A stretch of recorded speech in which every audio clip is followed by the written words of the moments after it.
Hi friends, welcome back my channel. ಇವತ್ತಿನ recipe ಬಂದು ಬಾಳೆ ದಿಂಡಿನ ಪಲ್ಯ ಮಾಡಿದ್ದೀನಿ. ಆರೋಗ್ಯ ಕೂಡ ತುಂಬ ಒಳ್ಳೆಯದು, ಹಾಗೆ ರುಚಿಯಾಗಿ ಕೂಡ ಇರುತ್ತೆ.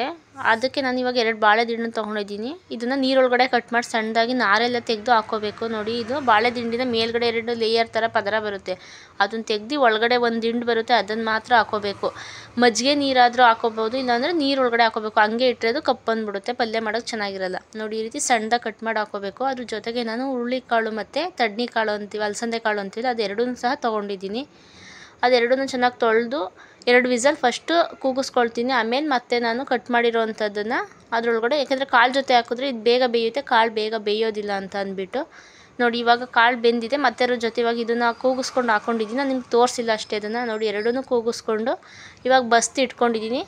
ಇದನ್ನು ನೀರು ತೊಗೊಂಡು ನಾವು ಬಸ್ಸಾರು ಮಾಡ್ಕೋಬೋದು. ನೋಡಿ, ಕಾಳನ್ನು ಪಲ್ಯ ಮಾಡ್ಕೋಬೋದು. ಯಾವ ರೀತಿ ಮಾಡೋದು ಅಂತ ನೆಕ್ಸ್ಟ್ ನಾನು ತೋರಿಸ್ತೀನಿ. ಇವಾಗ ಒಂದು ಪ್ಯಾನ್ ಇಟ್ಕೊಳ್ಳೋಣ. ಅದನ್ನು ಬಿಸಿ ಮಾಡೋಕ್ಕೆ ಇಟ್ಕೊಂಡು ಬಿಸಿ ಆದ ನಂತರ ಅದಕ್ಕೆ ಸ್ವಲ್ಪ ಎಣ್ಣೆ ಹಾಕ್ಕೊಳ್ಳೋಣ.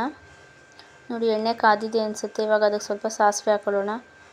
ಸಾಸಿವೆ ಹಾಕ್ಕೊಂಡು ಅದಕ್ಕೆ ಸ್ವಲ್ಪ ಕರಿಬೇವಿನ ಸೊಪ್ಪು ಮತ್ತು ಒಣಮೆಣ್ಸಿನ್ಕಾಯಿ ಎರಡೂ ಹಾಕ್ಕೊಂಡು ಲೋ ಫ್ಲೇಮಲ್ಲೇ ಬಾಡಿಸ್ಕೋಬೇಕು, ಇಲ್ಲಾಂದರೆ ಎಲ್ಲ ಸೀದೋಗಿರೋ ಥರ ಆಗ್ಬಿಡುತ್ತೆ.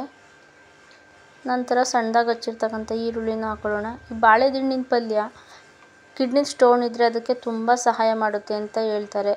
ಇದನ್ನು ತಿನ್ನೋದ್ರಿಂದ ಆರೋಗ್ಯ ಕೂಡ ತುಂಬ ಚೆನ್ನಾಗಿರುತ್ತೆ. ತಿಂಗ್ಳಿಗೆ ಒಂದ್ಸರಿನಾದರೂ ಮಾಡ್ಕೊಂಡು ತಿಂದರೆ ತುಂಬ ಒಳ್ಳೆಯದು. ನೋಡಿ, ಇವಾಗ ಈರುಳ್ಳಿ ಹಾಕ್ಕೊಳ್ತಾ ಇದ್ದೀನಿ. ಅದನ್ನು ಸಹ ಗೋಲ್ಡನ್ ಬಣ್ಣ ಬರೋ ತನಕ ಚೆನ್ನಾಗಿ ಹುರ್ಕೊಳ್ಳೋಣ.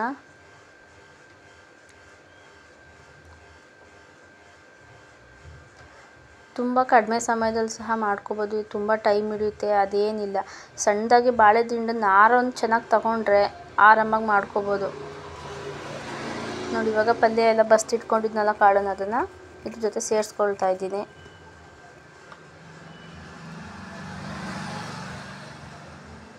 ಎಲ್ಲ ಚೆನ್ನಾಗಿ ಮಿಕ್ಸ್ ಮಾಡ್ಕೊಳ್ಳೋಣ.